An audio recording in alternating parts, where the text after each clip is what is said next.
Un lanceur d'alerte dans notre pays, qui est le pays des droits de l'homme, c'est juste être complètement abandonné, voire assassiné par l'État français. Donc mon histoire, c'est qu'en 2008, donc il y a déjà plus de 10 ans, on m'a demandé de détruire des données dans une grande banque pour laquelle je travaillais, qui était l'Union des banques suisses. J'ai refusé de détruire ces données. J'ai porté plainte contre la banque UBS.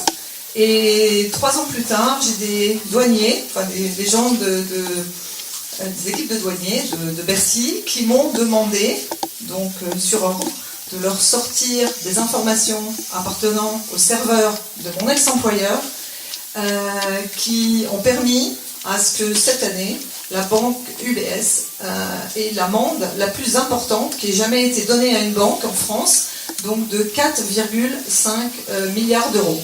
Voilà. Merci.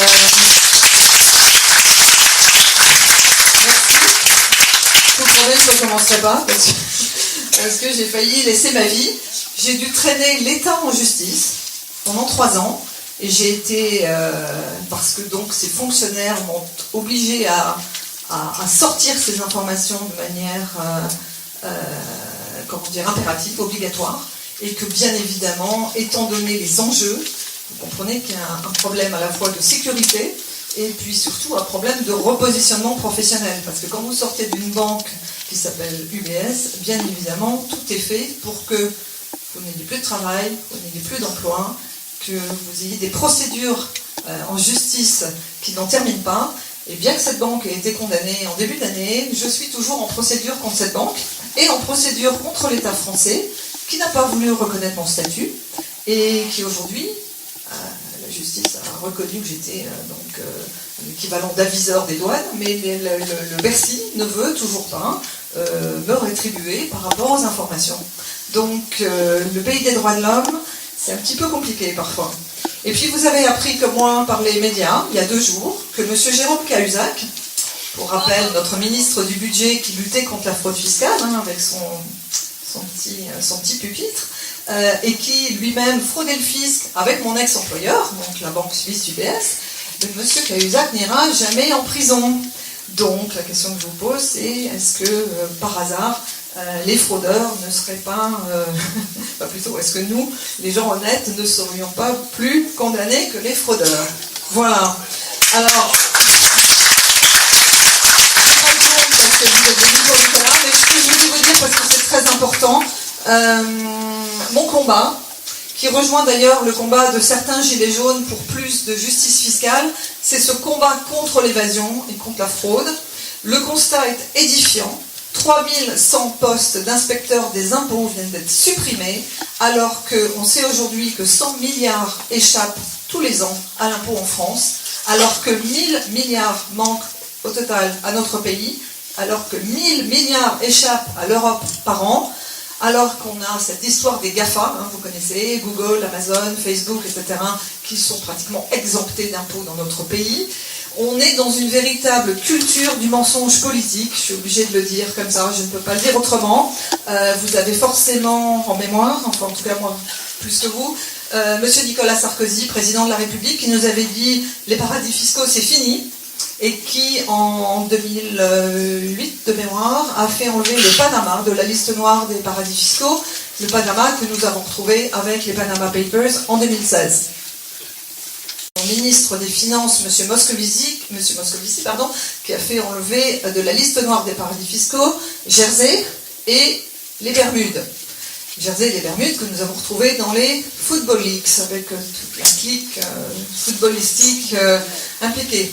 Et puis comme ceux qui ne réussissent pas en France ont toujours une promotion à Bruxelles, donc M. Moscovici, qui est aujourd'hui commissaire européen, a déclaré, je crois que c'était sur Europe 1 la semaine dernière, qu'il n'y ait pas de paradis fiscaux en Europe.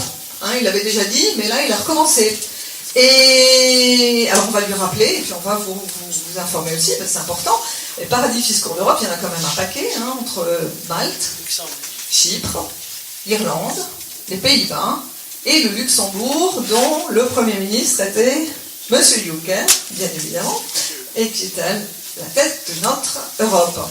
Donc on joue avec les mots, on vous parle d'optimisation fiscale, on vous parle d'évasion fiscale. C'est une cohérence parce que je crois que l'important c'est d'être honnête, d'être intègre et de bosser ces dossiers.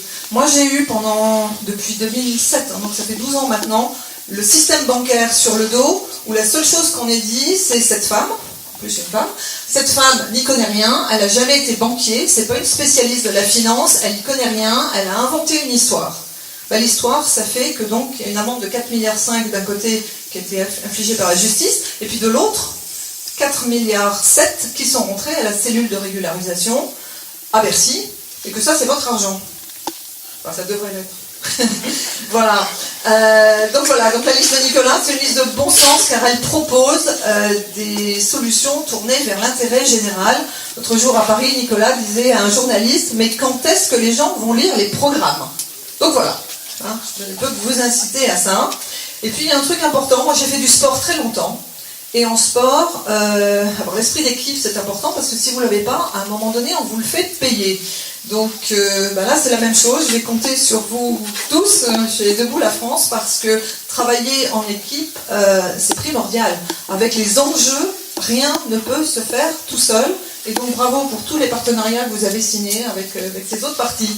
Voilà, et je terminerai en vous disant que moi, élu à Bruxelles, je ne défendrai que les intérêts des citoyens, c'est-à-dire que je me battrai pour le lobbying citoyen que nous devons tous être face au lobby de la finance et le lobby des multinationales, c'est-à-dire qu'à Bruxelles, nous pourrons traiter les causes des problèmes qui sont les nôtres et continuer à être en résistance face à une oligarchie qui ne joue que pour ses propres intérêts, avec arrogance, mépris et suffisance vis-à-vis des citoyens. Je vous rappelle qu'on a quand même un président qui nous a appelés les sans-dents, qui se disait socialiste, et qu'on a un président maintenant qui dit que des gens comme moi sont des gens qu'on croise dans les gares et qui ne sont que rien. C'est juste une catastrophe. Voilà, vous pouvez compter sur moi parce que moi, je sais où est l'argent.